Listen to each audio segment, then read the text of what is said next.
मनहूस आदमी, कीड़े पड़े तुझे हैं? अल्लाह तुझे समझे जमील अहमद, तू मेरी बुराइयां कर रहा था हैं? तेरे मुंह में खाक, तेरी माँ की उम्र क्यों मैं? अरे कोई दीद लिहाज है तेरी आंख में? अल्लाह करे तू अंधा हो जाए, मस्टंडा आवारा कहीं का। अरे काली जबान है मेरी, सारा खानदान जानता है गुलशन के मुंह से निकले हुए अल्फाज तीर की तरह जाकर ये लगते हैं।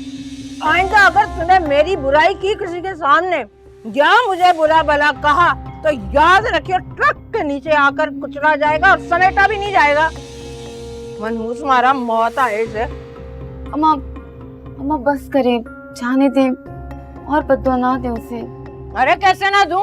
तुझे पता है इस कमीने जमील ने हाजी साहब की बेगम को मेरे बारे में क्या कहा है? जो भी कहा होगा अम्मा खुद भुगतेगा ना, गुनाह उसी मिलेगा। अरे कब्र में जाएगा, कीड़े पड़ेंगे इसे। बख्तान लगा दिया मुझ पर। अरे इस उम्र में मेरे सर में खाक डला दी। वो तो हाजी साहब की बेगम अच्छी थी, उसने मुझसे डायरेक्ट ही पूछ लिया कि क्यों भाई मेरी बुराइयां कर रही थी, आखिर किस मामले में? तो क्या उन्होंने जमील का नाम लिया था? अरे राज रख रही थी, मैंने भी उगलवा लिया। मैंने भी ना कोई कच्ची गोलियां नहीं खेली हुई। खुदा करे आग लगे इसे, मरे मनहूस मारा। अम्मा अरे क्या अम्मा, बस तू देखना, कल तक सब्र कर।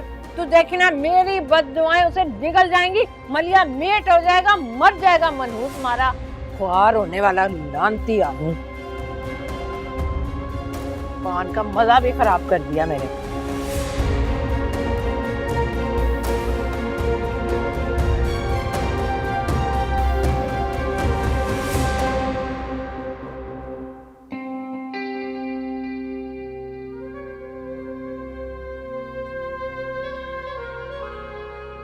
आफ्ताब,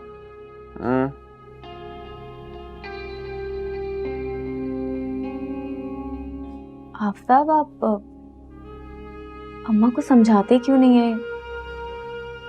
वो गुस्से में इतनी बुरी बुरी बातें और इतनी खौफनाक बद्दुआएं देती है कि सामने वाले का दिल दहल जाता है।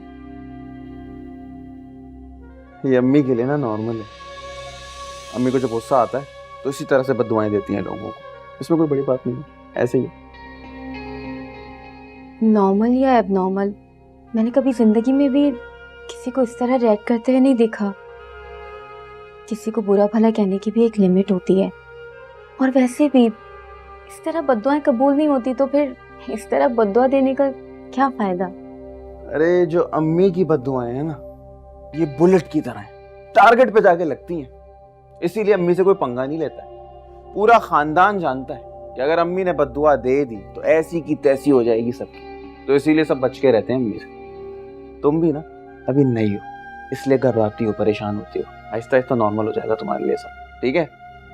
और एक बात और, अम्मी की ना बेड साइड पे ना आना, उनका दिल ना दुखाना, ख्याल रखो उनका। और हाँ, एक अच्छी सी चाय बना के पिला दो। जी।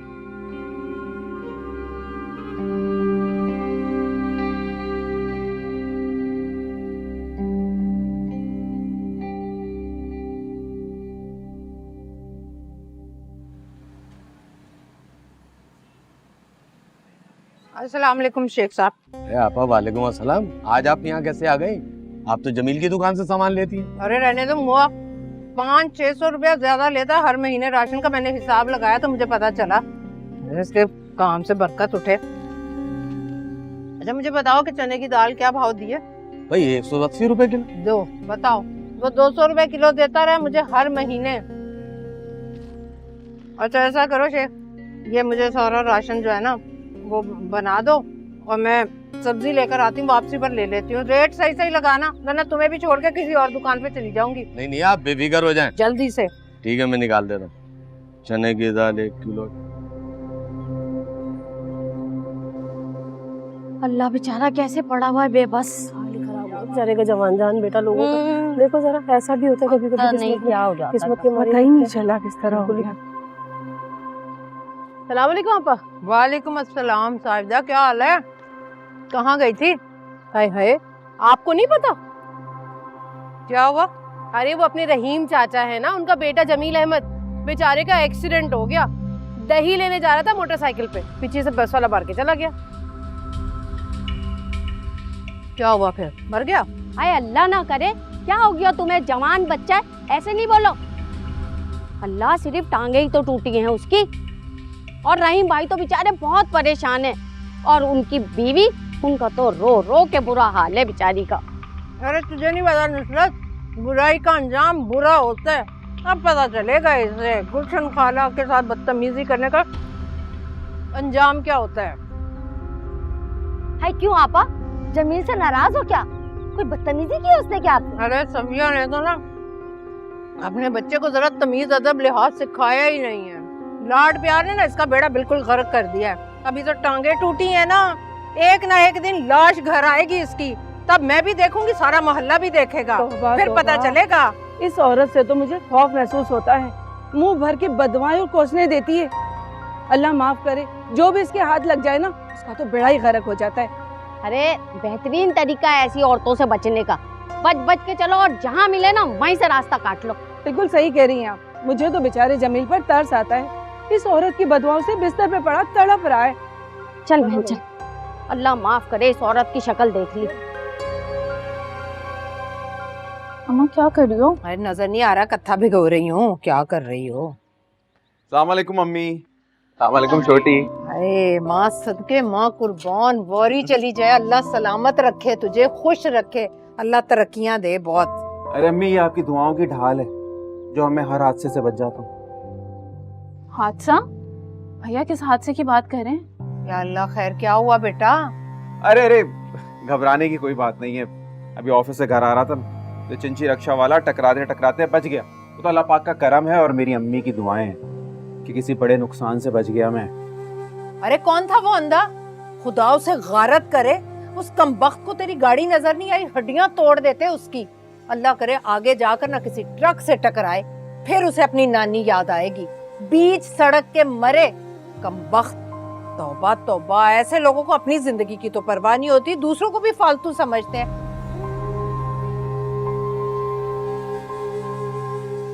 अपने बच्चों के लिए दुआएं और दूसरों के लिए इतनी बद्दुआएं, ये कैसा रवैया है अम्मा का? बस अम्मी, आपकी दुआओं की ढाल हमेशा मेरे साथ है। अरे मेरा बच्चा, मेरी जान, अल्लाह तुझे खुश रखे, सलामत रखे, आबाद रखे तुझे। आमीन। भाभी सुना आपने भैया क्या कह रहे हैं? इनका एक्सीडेंट होने वाला था, लेकिन हमारी अम्मा तो हमारे लिए इतनी दुआएं करती हैं और इतना प्यार भी करती हैं। अरे मैं सिर्फ तुम दोनों के लिए दुआएं नहीं करती, मैं तो सोबिया के लिए भी बड़ी दुआएं मांगती हूँ। आखिर वो भी फर्द है ना इस घर का, मेरी बहू है। अल्लाह उसे भी सलामत रखे, खुश रखे, दुआएं लेती रहना बस अब मुझसे। शुक्रिया अम्मा, बस आपकी दुआओं की जरूरत है। अब आप फ्रेश हो जाए तो चाय बना दूं आपके लिए? हाँ हाँ जरूर। मेरे लिए भी ले आना चाहे, बाद में पान खाऊंगी मैं। जी अम्मा। मेरा बच्चा खाएगा पान, मीठा पान बना के दूं? नहीं नहीं, मैं ऑरेंज खा रहा हूँ। क्या उस्मान, मैं अम्मा के घर 1 महीने के लिए रहने आई थी, पूरे 6 माह बाद आई हूँ अम्मी के पास, और अब आप कह रहे हैं कि वापस आ जाओ। सोच लेना मुसर्रत, अगर तुम आज के आज वापस ना आई ना तो कभी दोबारा तुम्हें इस घर में वापस नहीं लाऊंगा मैं। बैठी रहना फिर अपनी माँ के घर और पूरा करती रहना वहां रहने का शौक। उस्मान, तुम्हें मेरा बिल्कुल ख्याल नहीं है ना? तुम इसी तरह हमेशा मेरी खुशी बर्बाद करते हो। इस बार तुमने वादा किया था कि सुकून से मुझे मेरी अम्मी के घर रहने दोगे। बढ़ी आई बातों की पक्की। बहुत अच्छा किया बेटा, ऐसे इसका दिमाग सीधा करते रहना, माँ के घर जाके तो दिमाग भी खराब हो जाता है।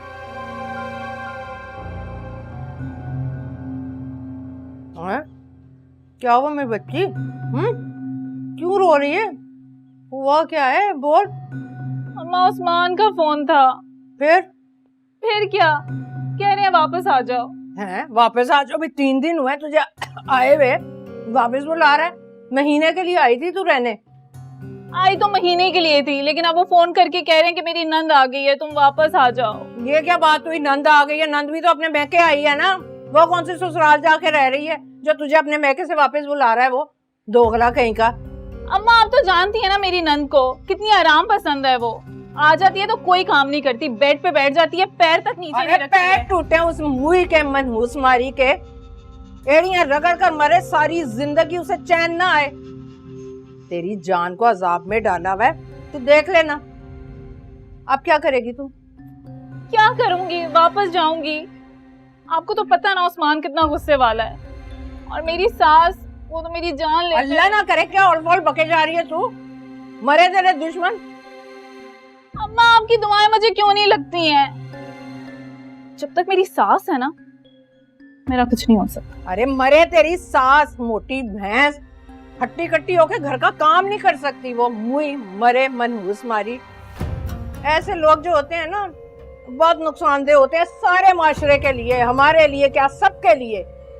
अब तू रो ना, तू रोएगी ना, तेरे आंसू देखूंगी ना, तो मैं हाथ उठा उठा के बद्दुआएं दूंगी। अल्लाह करे ये सारी जिंदगी चैन से रहे ही ना, मरे, कीड़े पड़े इन्हें। बस तू मेरी बच्ची थोड़ा सा सब्र कर ले, सब्र से काम ले, फिर देखना मेरी बद्दुआएं कैसे तेरी सास को जाके लगती हैं। मेरी बच्ची को परेशान करने वालों का और तेरी नंद का भी घर बर्बाद हो, जो तुझे नहीं सुकून से रहने देती।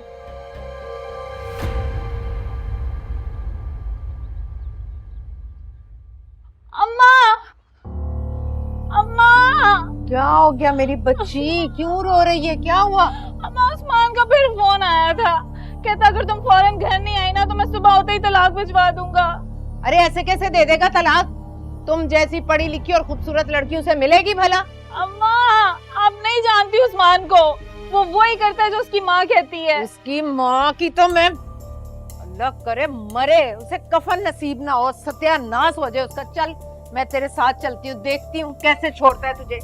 सोबिया, अरे मेरा बुर्का लेकर आ, खबरदार, रोने की जरूरत नहीं है, अभी तेरी माँ जिंदा है। मैं देखती हूँ जरा कैसे तुझे छोड़ने की बात करता है वो, और कैसे तेरी सास तुझे कोई ताने देती है। चल, अरे दूसरा लेकर आ, नीचे का बुर्का, सबके दिमाग खराब हो गए, अकल पर पत्थर पड़ गए, बिल्कुल उसी तरह जिस तरह तेरी सास की अकल पर पत्थर पड़े। मैं देखती हूँ ना तेरी सास की तो ऐसी की तैसी। अरे वो तो मरेगी मनहूस, उसे कब्र भी नसीब नहीं होगी। उसकी औलाद जो है ना, वो एड़ियां रगड़ रगड़ कर मरेगी। तो देखना, मैं भी देखूंगी, सब देखेंगे अपनी आंखों से।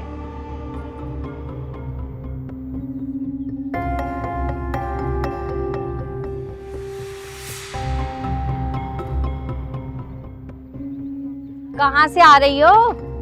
अरे हम तो जरा गुलशन आपा की तरफ गए थे, मगर वो तो अपनी बेटी के घर गई थी। हाँ, उनकी बहू से मुलाकात हुई हमारी, मगर माशाल्लाह उनकी बहू ने बहुत इज्जत दी। अल्लाह पाक सबको ऐसी बहू दे। अरे भाई, गुलशन खाला जैसी औरत के साथ निभाना आसान काम नहीं है। वो तो उनकी बहू का हौसला है जो निभा रही है। अरे नहीं बहन, गुलशन खाला गुस्से की तेज है, दिल की बुरी नहीं है। तो हमने कब उनका दिल देखा है? हमने तो जबान ही देखी है। और तौबा तौबा, ऐसी जबान क्या क्या कोसने देती है वो हर किसी को। तुम्हें भी तो देती रहती है कितनी बद्दुआएं। अरे नहीं भाई, मुझे तो कभी बद्दुआ नहीं दी, हमेशा दुआ ही देती हैं। हैं? तुझे देती होंगी दुआएं, हमने तो उसके मुंह से हमेशा बदवाएं सुनी है, कोसे ही सुने। मैंने तो सबसे यही सुना है कि वो बदवा के अलावा कुछ देती ही नहीं है। अरे भाई, गुलशन खाला तो सिर्फ अपने बच्चों को दुआएं देती हैं और दूसरे के बच्चों को सिर्फ बद्दुआएं। अगर उनकी बद्दुआओं का पलड़ा दुआओं से भारी हो गया तो क्या होगा, कभी उन्होंने सोचा? चलो खैर है, हम चलते हैं। आजी, अल्लाह हाफिज। आ रही हूँ भाई, जरा सा सब्र तो करो। आ रही हूँ। अस्सलाम वालेकुम बहन। वालेकुम सलाम। आओ। अस्सलाम वालेकुम। दरवाजा बंद करना। वालेकुम सलाम।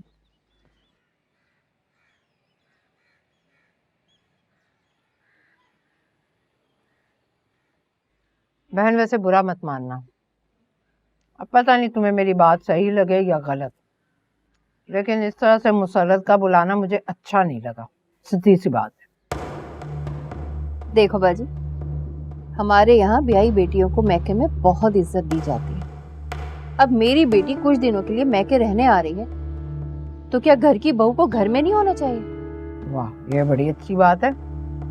यानी आपकी बेटी मैके आए तो अच्छा है, बहू अपने मैके जाए तो बहुत बुरा लगता है आपको। आपकी बेटी को हमने अपने घर में कोई तकलीफ नहीं दी है। यहाँ उसे हर किस्म का ऐश आराम सब मैसर है। फिर इसके बावजूद भी इसने अगर आपसे जाके कुछ उल्टा सीधा कहा है तो ये झूठी है। इसे अपनी इज्जत का जरा ख्याल नहीं है। बेहतर यही होगा कि आप इसे अपने साथ वापस ले जाएं। जितने लाड प्यार उठाने उठाएं, जितने दिल रखना चाहती हैं रखें। हम नहीं बुलाएंगे इसको। आंटी आप तो बुरा ही मान गई, ऐसी तो कोई बात ही नहीं है। मैं जब भी अम्मी के घर जाती हूँ आपकी बहुत तारीफें करती हूँ और घर पे सब आपसे बहुत मुतासिर हैं। सोबिया भाभी तो आपकी फैन है।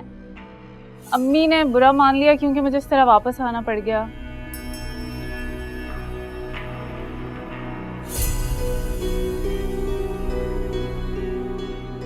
अम्मी आप बुर्खा उतारे ना, रिलैक्स कर लें थोड़ा। नहीं भाई मुझे नहीं करना, आराम आराम। उस्मान से बोलो कि मुझे छोड़ा है घर जाकर। उस्मान तो बाजार गया हुआ है दावत का एहतमाम करने। अरीबा अपने मियाँ के साथ आ रही है और हमारे यहाँ दामादों को बहुत इज्जत दी जाती है। रहने दो बहन, मैं चली जाऊंगी। अम्मी मैं आपके लिए टैक्सी मंगवा देती हूँ। हाँ ये ठीक रहेगा। मैं अपने बच्चों को बिल्कुल परेशान नहीं करना चाहती। मेरी तो हमेशा अल्लाह से यही दुआ है कि मेरे बच्चे खुश रहें, आबाद रहें, बस अपने आप में। हाँ, अपनी औलाद को तो सभी खुश देखना चाहते हैं, बस दूसरों की ही औलाद बुरी लगती है। मुंह भर भर के बद्दुआएं दे देते हैं और सोचते नहीं हैं। तुम यहाँ क्यों खड़ी हो? माँ को पानी तो लाके पिला दो, फिर कल को कहेंगी कि पानी तक का नहीं पूछा।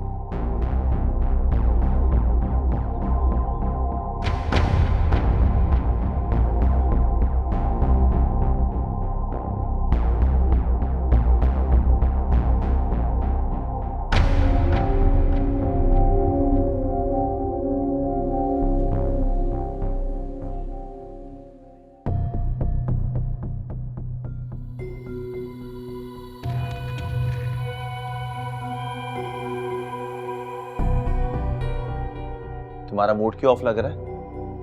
अम्मा मुझे बता रही है कि तुम जब से अपनी माँ के घर से आई हो तुम सबसे नाराज नाराज सा बोल रही हो। ये मुंह क्यों फुलाया हुआ तुमने? तुम्हारे इस रवैये की वजह से ना सारे घर में टेंशन हो रही है। क्या टेंशन फैला रखी है? हाँ, ज्यादती तो तुम्हारी अम्मा की जानिब से शुरू हुई है ना। अच्छा, मेरी अम्मा ने तुम्हारी अम्मा हुजूर की शान में ऐसी कौन सी गुस्ताखी कर दी जो तुमसे हजम नहीं हो रही? उस्मान आप मुझे खुद बताएं, मेरी अम्मा हमारे लिए कितनी दुआएं करती हैं। हर वक्त उनके लबों पर हमारे लिए दुआ होती है, पर आंटी ने उनके मुंह पर उनकी इतनी इंसल्ट की है कि वो बदुआएं देती हैं। तो इसमें झूठ ही क्या है? तुम्हारी अम्मा की दुआएं ना सिर्फ अपने बच्चों और अपने घर वालों के लिए हैं, और बाकी सब तो। अब तुम मुझे झुठलाने की कोशिश मत करना, सब कुछ जान गया हूं मैं। क्या झुठलाने की कोशिश मत करना? क्या जान गए आप? आपके घर वालों ने मेरे घर वालों के खिलाफ आपके क्या कान भरे हैं? मेरे कान कौन भरेगा? वो जो तुम्हारे मोहल्ले में रहते हैं ना, हकीम चचा, वो अरीबा के ससुराली रिश्तेदार हैं, और उनका बेचारा जवान बेटा अस्पताल में पड़ा, जिंदगी और मौत से लड़ रहा है, सिर्फ तुम्हारी अम्मा की बद्दुआओं के बदौलत। अब मेरा ना और मुंह मत खुलवाओ तुम।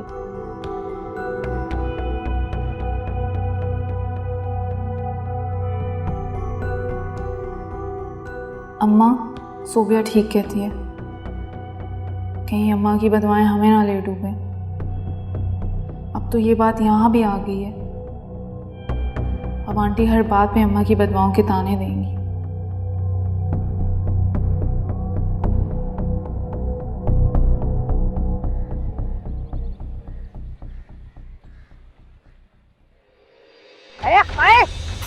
Sorry aunty. अरे अंधे हो क्या, नजर नहीं आता तुम्हें? आंटी मैंने जानबूझ के नहीं किया, वो अनबैलेंस हो गया था मोड़ पे। अरे शेख साहब, बड़े बनकर अपने बेटे के साथ बैठ तो गए हो, लेकिन कमाल है आपके बड़ेपन का। अपने बच्चे को इतनी तमीज तो सिखाई होती, किसी बुजुर्ग को टक्कर ना मारे। वो मैं डिसबैलेंस हो गया था आंटी, सॉरी सॉरी। अरे रहने दो, तुम जैसे लड़कों को अच्छी तरह से जानती हूँ, बदतमीज कहीं का। बहन आप इतना नाराज क्यों हो रही हैं? बच्चा अपनी गलती मान के सॉरी कर रहा है ना आपसे। अरे लानत भेजती हूँ मैं इस पर और इसकी सॉरी पर। ये अच्छा हुआ भाई, गुनाह करो और सॉरी कर लो। गुनाह? कौन सा गुनाह किया मैंने? अरे तुम जैसे बदबख्त और बदजात को मैं अच्छी तरह से जानती हूँ। बेड़ा घर को तुम्हारा सत्यानाश हो जाए तुम्हारा। अब बेबी, मैं आपसे तमीज से और इज्जत अखलाक से बात कर रहा हूँ, और आप एक बदतमीजी किए जा रही है। ऐसा कौन सा हादसा हो गया? खुदा ना खासा कयामत आ गई क्या जो आप इतना बड़ा बखेड़ा खड़ा कर रही है? लो और सुनो, इनके नजदीक क़यामत तब आती जब मैं एम्बुलेंस में अस्पताल पहुंच जाती या मेरी लाश यहाँ कहीं बिखरी पड़ी होती। तो शेख साहब अपने उम्र का लिहाज करो और कोई अक्ल सिखाओ अपने बेटे को। मैं आपसे तमीज और अखलाक से बात कर रहा हूँ और आप बदतमीजी किए जा रही हैं और बद्दुआएं दे रही हैं। ये कोई तरीका है आपका? हाँ दूंगी बद्दुआएं, जब दिल दुखेगा तो दिल से बद्दुआएं निकलेंगी मेरे। अरे माफ कर दो हमें, चलो बेटा चलो। अरे जाओ जाओ, अब देख लेना इसी मोटरसाइकिल पे जा रहे हो ना, आगे जाके ट्रक को टक्कर लगेगी, आंखें फूटेंगी और जुबान कट जाएगी जो मुझसे बदतमीजी कर रहे हो। अल्लाह करे ऐसा ही हो, या अल्लाह इसके साथ ऐसा ही हो बस। अरे सारी जिंदगी अपनी औलाद के लिए दुआएं मांगी, बारगाह इलाही में मैंने हाथ उठाया कि अल्लाह मेरे बच्चों को सेहत दे, कामयाबी दे, खुशियां दे, बच्चों की खुशियां देखे मेरे बच्चे। लेकिन ना इसने तो मेरी सारी दुआओं को रद्द कर दिया। अरे रही ना तुम आखिर बहू की बहू, बेटी ना बन सकी। मैंने तो बेटी समझा, लेकिन तुम ना बन सकी कभी भी बेटी मेरी। अगर किसी के लिए अच्छा नहीं कह सकते ना, तो बुरा भी नहीं कहना चाहिए। मौला